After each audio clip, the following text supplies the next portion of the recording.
And we had to put And these we're two gonna together. Zoom. Yeah. We were So Zoom. Gloria, start from that question. From the beginning, Welcoming Yes, Friday yes. Cersei. So welcome, Mr. Cersei. It's so nice to get to meet you, or I should say Fred yeah. Cersei. Yes. Freda Davis shared that you personally knew two of the four girls Yes. who were killed in the 1963 Birmingham church bombing. Which two girls did you know, and how did you come to know them? Okay, I knew Carol Robinson and Cynthia Wesley. Mm-hmm. And I think we met in elementary school, probably around the third grade. And I think what brought us closer together was music, because they both played clarinet, and I played drums. And our elementary school, we put on quite a few performances, Yes. like operettas, concerts, things of this nature. So we were always rehearsing and putting on some type of performance somewhere when we were in elementary school. And that kind of brought us, closer together. Yes, I can remember those days too. Yes.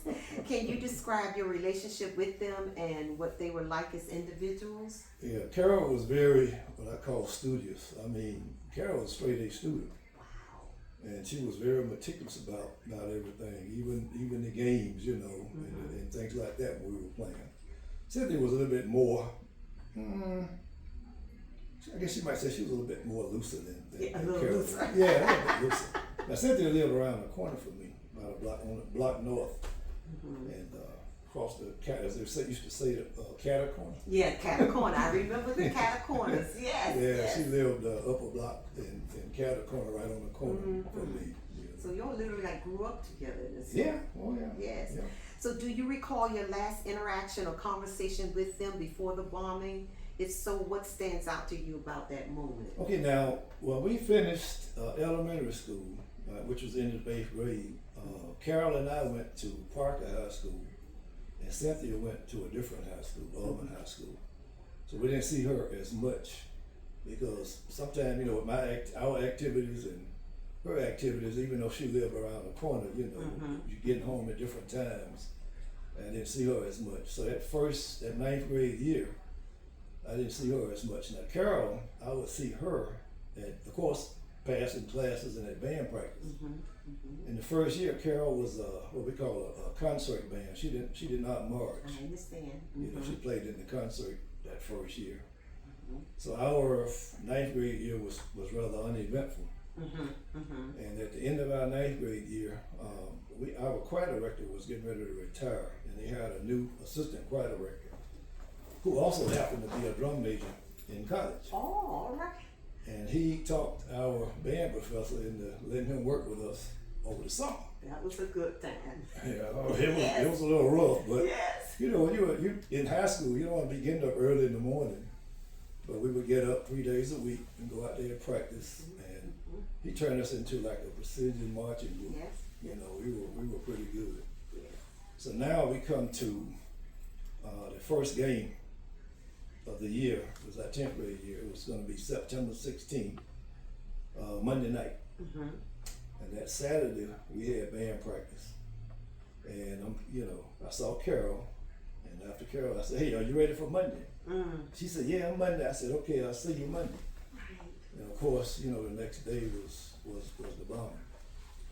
So I actually talked to Carol. I didn't, see Cynthia as much because of the difference in schools. I actually talked But to you Carol got the to day talk before. to her. Wow. The day before. So, Well, now I'll share you some information about the two girls that I did know. okay. And that was Denise McNair and Anna Mae Collins. Now Denise McNair, she had invited her best friend to come to the youth service, the youth day. And her best friend's father was a pastor. And her mom said, "No, I want you to come and, go with support your dad." He was preaching not too far away. So she did not go. But her name was Condoleezza Rice. Oh, that was Condoleezza. Yep, Condoleezza. Wow. So you kind of think about it, since the program hadn't started yet, more than likely she would have been down She there would with those have been girls. there. Exactly. And you never know what would happen, She might have survived, might not, You never know. History could have been changed. Exactly, and it just was not meant to be because Right. her destiny was to go Go with her father. Exactly. And then Addie Mae Collins. Now her older sister Junior is one of my classmates. She lives in San Antonio now. But you had Addie Mae Collins, who we know was killed outright by the bomb. You have Sarah Collins. Now Sarah Collins survived, and she wrote a book. It's called The Fifth Little Girl, Soul Survivor. And the reason for that is that she was actually down in that group. You know, she lost an eye and she had to have several surgeries. Because you can think about the psychological damages, with the one eye and everything. Now Junie, the oldest sister, she said somebody had told her to go upstairs, I guess, to get into a Sunday school class. She was down there hanging out with them. And Junie and Addie Mae, the younger sister, the one that got killed, they weren't speaking at the time. Because what had happened is that Junie had borrowed a bracelet from Addie Mae. And then Addie Mae asked for it. She didn't get it back. She didn't get it back. So you know, you're gonna think, first thing you're gonna think is that she's trying to keep it for herself. And that wasn't the case. So they actually weren't speaking there. And that's something that weighed on Junie for a long time. And the bracelet was never found, by the way. But Junie is the one that had to go to the morgue and identify her sister.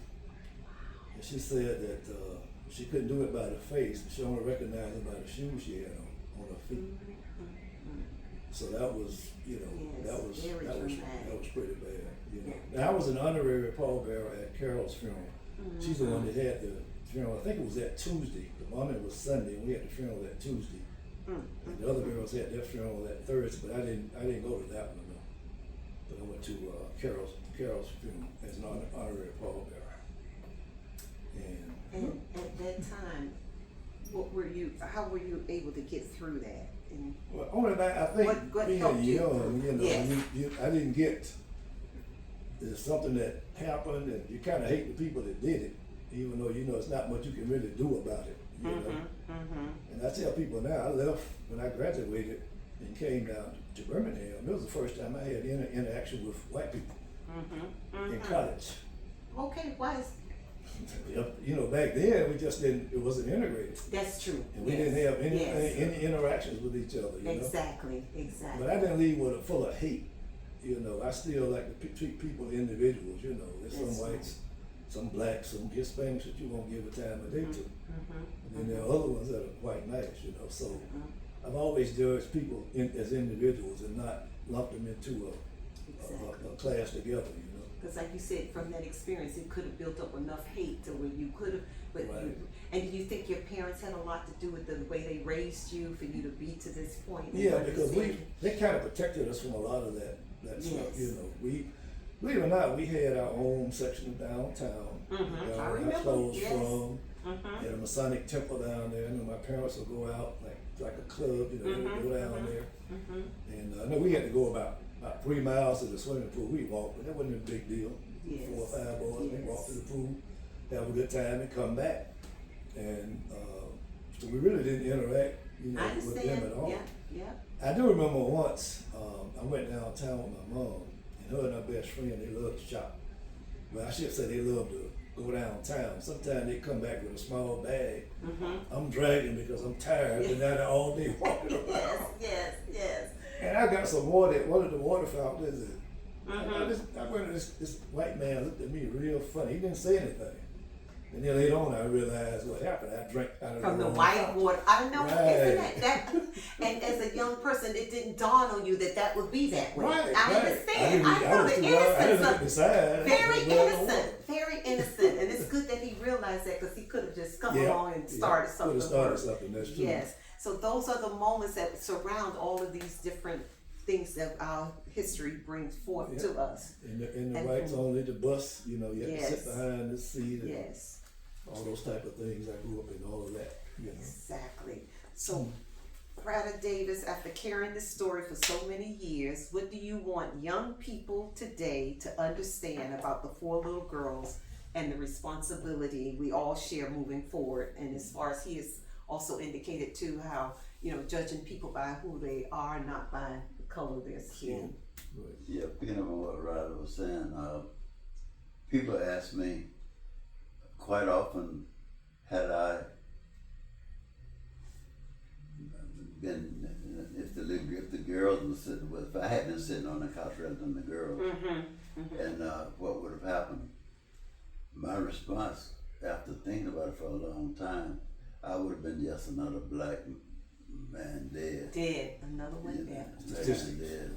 Yeah. But You went with the unfortunately, the girls are there, and their death kind of awakened a nation. It awakened. It did. Yes. Yeah, and it did. my death would not have done what theirs did, but they had to pay the ultimate price. Yes. And when moving forward, I like to encourage our young people, because 63 years ago, it could have been, if I'm talking to a group of young people now, it could have been their grandmother or their mother Yes. living during that same period of time, and they have a story, and I think they need to seek talk. They need to start talking and interviewing, whatever they want to do, the oldest persons in their family, in order to hear their story. You don't have to go look to the library to find That's right. out. It's right there within It's the right family. there in the family. You need to do that, and get involved. Get into some good trouble. Yes, get in some good trouble and know your history. So Yeah. while you're in good trouble, you know what to do and how to Right. handle it. Absolutely. Exactly. Absolutely. Wow. I am just so proud to have had this opportunity with you all, my friars. It's just amazing. And thank you for all that you have done from then to this point, and still making a positive difference. And it really means a lot. And I've grown so much from this interview, and thank you so much. It's been a pleasure. And as I look on this wall, did y'all get a picture of that so we can have it with the 4 little girls? 4 little girls. You got a pic? You have that? Yes. Okay. All right. Again, thank you very much. I have to give you the good old soul shake. Okay. Yes. I was trying to. Yes. Once you close it out. Yeah. I'm sorry. Yeah, Okay. close it out. Yes. You can say. Go right ahead. This has truly been just an amazing afternoon.